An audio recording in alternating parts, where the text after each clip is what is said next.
Modern Approach to Meditation by David Alan Neron, the HypnoJunkie, from HypnoJunkie.com. Most of the people I talk to about meditation either can't find the time to dedicate to it, or they get the impression they aren't doing it right because of something they heard or read about it, and therefore miss out on all the occasions they enter a trance during the day. My goal in writing this is to help people become aware of and more familiar with the various helpful trance states that will automatically trick you into working out your meditation muscles and getting better at achieving the benefits you desire from your meditation practices. What I mean is, most people have the stereotypical idea of sitting cross-legged with your eyes closed in some fancy yoga positions, which is perfectly fine, but if you're just starting to learn how to meditate with expectations anywhere near that, it's going to discourage most people from making it a regular practice or trying it at all. Before we get too far into this topic, I want to mention something about all of the body postures and hand positions, and all of the mental imagery we commonly associate with meditation. For our purposes, all of that is entirely unnecessary to focus on, to begin meditating or understanding how simple it is. Meditation doesn't necessarily have to have anything to do with yoga positions, hand positions, or fancy body postures.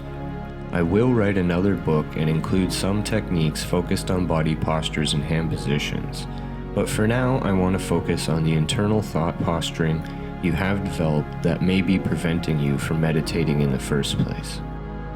The truth is, we naturally enter various trance states throughout the day, regardless of the position of our body, and at times in spite of the positioning of our body and hands. These natural trance states are easier to take advantage of if we recognize them while they're happening.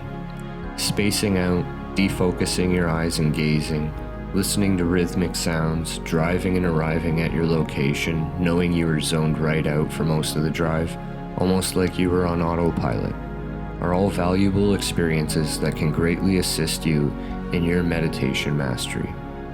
Like anything worth learning, it's going to take some practice to get any results, and for the most part in our everyday lives, we run on autopilot to begin with, carrying out our daily activities without much notice of our surroundings or internal states, sticking to our familiar routines and operating in a default mode state. Walking and talking, reading and writing took weeks, months, and years of practice to get the hang of. Learning to meditate is like the adult version of acquiring another skill we were intended to utilize for our development, communication, and understanding of self and others, but unfortunately in our modern Western culture, there hasn't been much or any focus on teaching these types of skills and observations. Contrast that with the empty mind and silencing the monkey mind everyone assumes meditation is supposed to be. Don't get me wrong, it can be that with practice, if that's what you want. But to assume you're going to just jump right into meditating and the monkey mind is just going to shut itself off for you right away is like assuming you were born walking and talking, reading and writing. To reiterate, like anything worth learning, it's going to take some practice to get any results. The great thing is, you have tons of experience with meditation that you didn't even know you had. Along with that, you have a lot of things you can use in almost any environment to help you propel your meditation techniques beyond what you thought was possible, by merely sitting still for a while and feeling kind of silly. People say that proper meditation is like taking certain drugs, or meditation is like hypnosis, or meditation is like whatever else is trending at the time. But the truth is, meditation is unique. It isn't like anything other than what it is, meditation. If it were those other things, there would be no need for the word meditation. It has its own value, just as those other things do, and it's supposed to be different. Things don't have to be like other things for them to have value, or I fear everything might taste like chicken. With all of that being said, no matter what level you're at when it comes to meditation, I'm certain you'll find this information useful, or at least food for thought to take on your journey. First and foremost, don't put too much importance on whether or not you're meditating correctly. That'll distract you from paying attention. Paying attention to what exactly, you might ask yourself. And that's exactly who we're talking about. Yourself. Pay attention to yourself. For some people, the inside of their head isn't very well organized, so meditation seems daunting. Kind of like walking into a completely messy house. Where do you even begin? The best place to begin is to just relax, period. But to relax with purpose, to relax in such a way that you begin to observe yourself. What are you thinking of? Work? Family? A particular activity? A place? A scent? If you let it, your mind will wander all over the place, and at first your goal shouldn't be to try and shut that out. At first your goal should be to get curious and research yourself internally. See where particular thought streams take you, and then get even more curious and ask why, how. Just get curious and see where that curiosity takes you. If you think of how you get to know someone else, you have to do a lot of talking.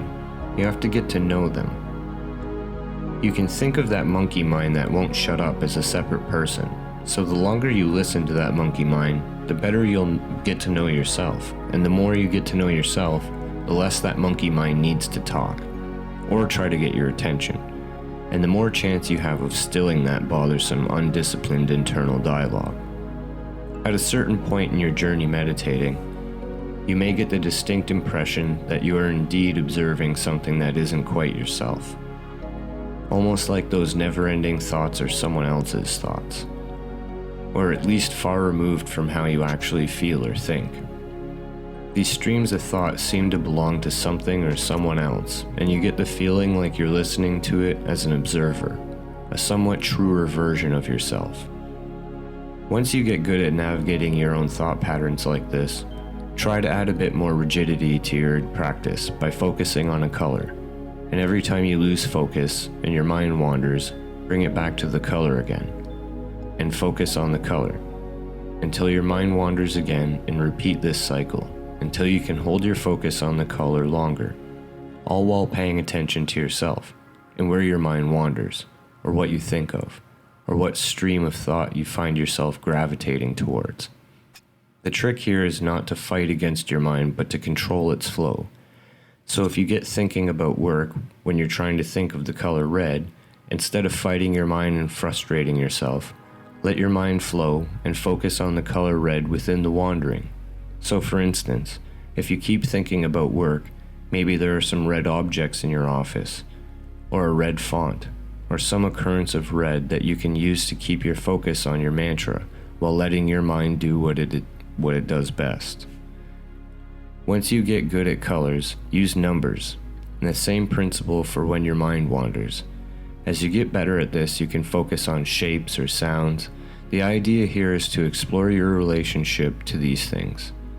These are all good methods for getting familiar with the inside of your head in a meditative context.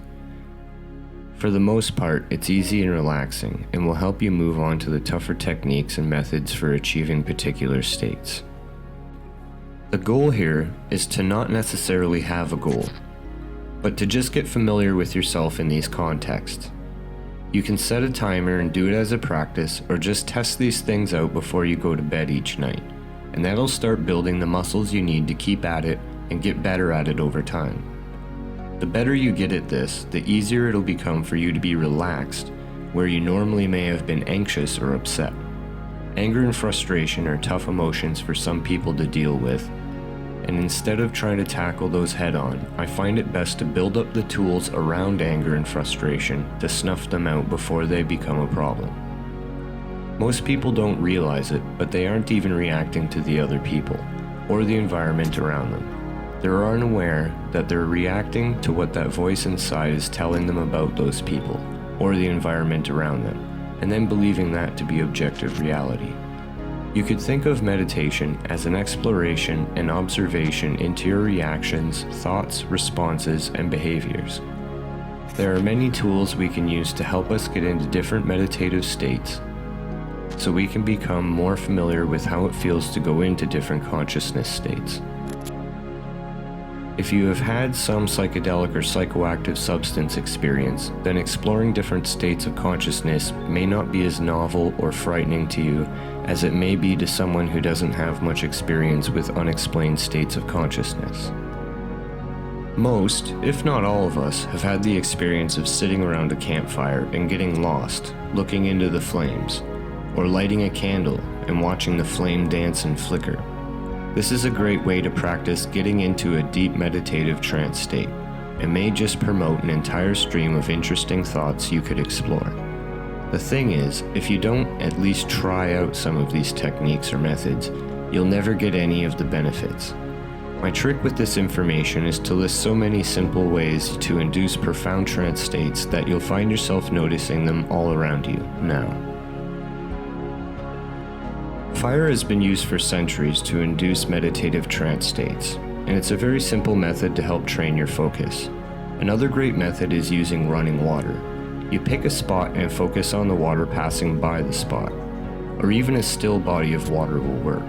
My particular method is to have it close enough that I can cause the surface to ripple using my breath, or I meditate outside and the wind creates ripples on the surface of the water which I can train my attention on. The more comfortable you become with your eyes open exploring different states of consciousness, the easier it'll become for you to explore when your eyes are closed. I don't think it's very helpful to differentiate between the two because they both work well together, and since most of us are highly visual creatures, I think it's best to begin your practice with some of the eyes open techniques and methods for entering deep meditative trance states, like gazing at flames or gazing at running or still bodies of water. Nature provides lots of amazing opportunities to find yourself meditating without noticing it. Watching clouds pass by, or watching the wind and the leaves and trees dancing in the breeze, or listening to the rain as it hits the leaves or collecting in puddles after it hits a nearby tin roof. The simple pitter-patter it makes, that familiar sound that is both striking and soothing. The best techniques you'll learn for meditation will be the ones you figure out yourself, not necessarily the ones that give you a hard time and make you avoid meditating. It should be something you look forward to, and something you find yourself doing when there's nothing better to do throughout the day. Meditation is a personal endeavor, so what works well for someone else may not work well for you. There is no wrong way to meditate, and you can only get better the more you do it. Just like learning to walk and talk as children, we naturally space out and enter states closely related to meditation and trance, so these states of mind are already familiar to us from a very young age. As a child, I used to find myself humming to the vacuum's motor and creating a sort of harmonic resonance, splashing in the water for hours or doing repetitive activities with no signs of boredom. Our childhood holds the key to mastering meditation in our adulthood. Humming or chanting are very simple methods you can use to change your consciousness and easily find yourself in a meditative state. You don't have to worry about humming or chanting right, because there is no such thing as doing it right or wrong. However you do it is right, because you're doing it. The whole point of meditating, period, is to make an activity of getting to know yourself and the relationships you have with others and the environment around you. Meditating isn't something mystical or magical. It's very simple. The results of doing the simple things produce the mystical and magical things attributed to meditating in the first place. What I'm saying is, the more you get to know yourself, which meditation is intended for, the more easily you'll realize and recognize the mystical and magical around you and inside of you. Even just closing your eyes and listening to the sound of traffic nearby is enough to drop you into a deep meditative state. Flipping the pages in a book is both a kinesthetic and auditory method for inducing a deep meditative state. You could even pick a particular book to influence the direction your thoughts may take.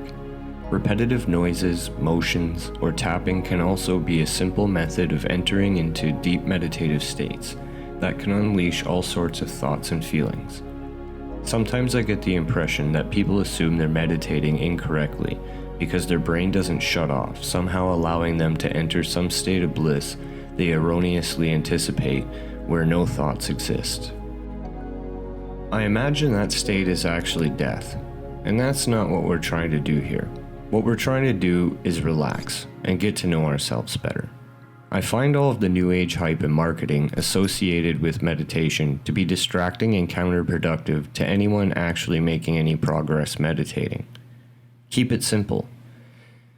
Make a practice of it, Do it every day and don't worry about whether you're doing it correctly or not. Remain encouraged by realizing all you're really doing is getting to know yourself and your environment better. You're exploring your thoughts and emotions, your tendencies, your thought habits and patterns, the vocabulary you gravitate toward, and the people and places you think of most often, or in particular contexts. We are ourselves, so we take for granted any opportunity to get to know ourselves better. It's kind of a nutty problem to face. Being ourselves yet not knowing ourselves very well, and on top of that, not paying much attention to ourselves. Meditation is a great way to get to know yourself better. If you have a particular difficulty in meditating, then start off simple and set yourself a 5 to 15 minute timer.